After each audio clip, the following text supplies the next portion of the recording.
About our friends in the United Kingdom, and they are our friends. I love the people of the United Kingdom. I do. I went to school there for a while. They're wonderful people.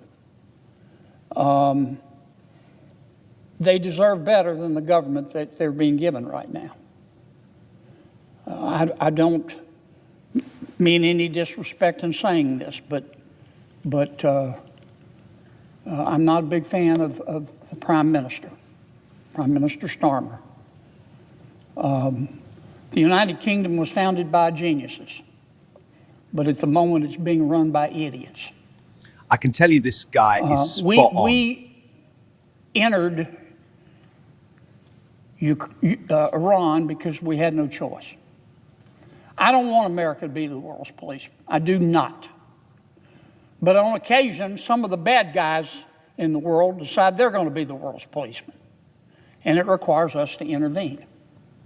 And that's why we're in Iran.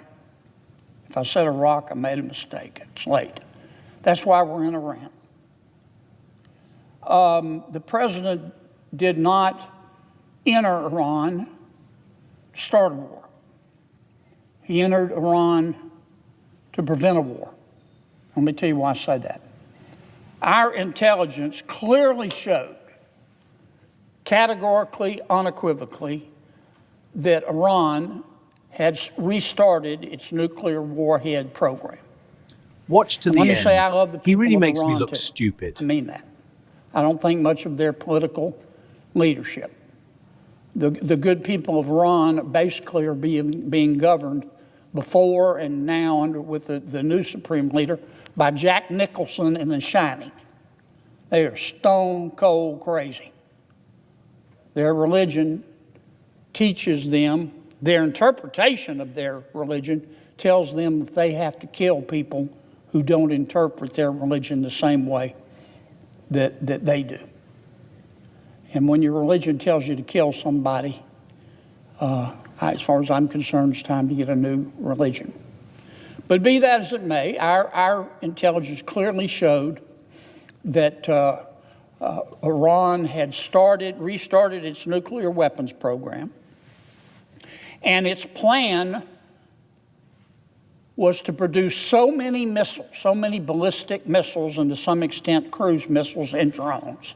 In fact, they were producing between 200 and 600 ballistic missiles a month. Our intelligence showed that their plan was to stockpile so many missiles and so many drones that if we re-entered, or anyone re-entered Iran to stop their new efforts to obtain a nuclear warhead, that they would annihilate the entire Middle East. The entire Middle East. And other countries they could reach, like Turkey. That is a fact. That's what the intelligence showed. So the president, wanting to avoid a future war, said, I've got to intervene now. And here is our mission. I don't care what you've heard. This is what our mission is in Iran. We want to destroy their Navy. We want to destroy Iran's Air Force. We want to destroy Iran's missile production facilities. We want to destroy Iran's drone production facilities. We want to destroy or make them use as many of their missiles as they have and their drones. And we want to attack and destroy the infrastructure used by the Revolutionary Guard. And then we want to get out. Now, there's been a lot of speculation by some of my Democratic friends that, well, the president's going to put boots on the ground. I don't believe that. I don't believe that. If the president puts boots on the ground, the thud you hear will be me face planting from surprise. I will faint. How long will this take? I think a few more weeks, and then we will be out. Was our intelligence right? You better believe it was. What's the first thing, the very first thing that the Iranian leadership did? They started attacking all the other countries in the Middle East.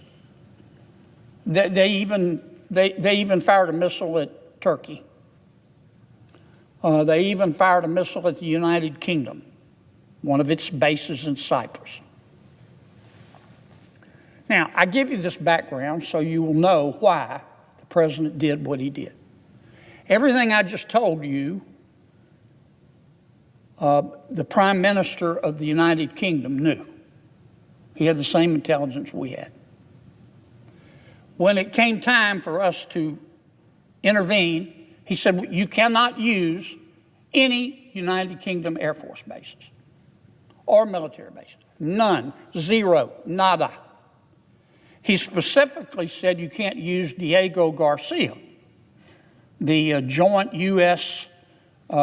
United Kingdom military base in the Indian Ocean that Keir Starmer is trying to give away to Mauritius. You've heard me talk about it on the Senate floor. And Mauritius, of course, will welcome the Chinese.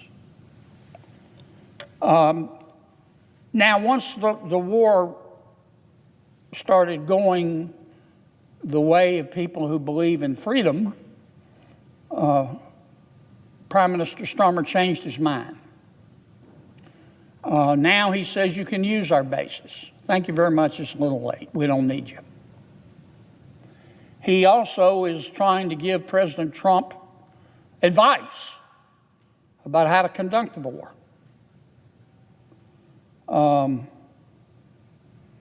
That's a little bit like seeking the advice of a nun about sex.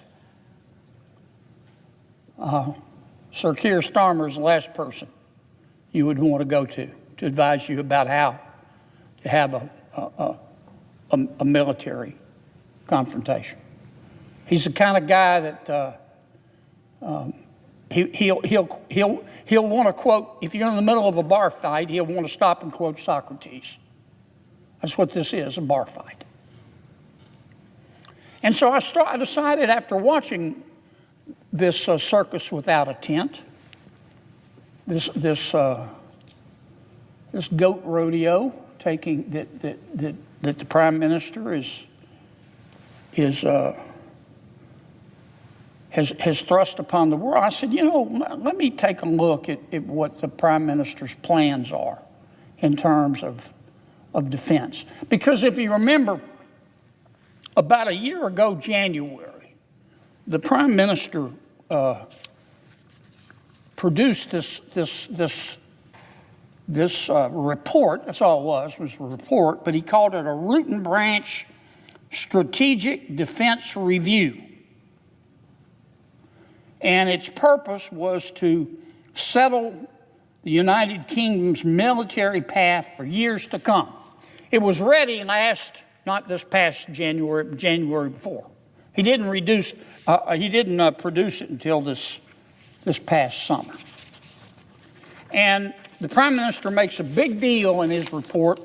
He says, we've changed our ways. We've been born again. We're now going to spend 2.6% of our GDP on defense by 2027. And I'm thinking, good for you. It's about time. And he said this is going to be in line with all of our NATO allies, 2.6% of our GDP on defense by 2027. And he said, and by God, by 2035, we're going to be spending 3.5%. And I'm thinking, man, that's great. And then I read the report. The cash is backloaded. He didn't bother to tell the people of the United Kingdom or NATO or the president. The cash is backloaded. He's not going to even start spending the money, the real money, until the 2030s. That's 4 years from now.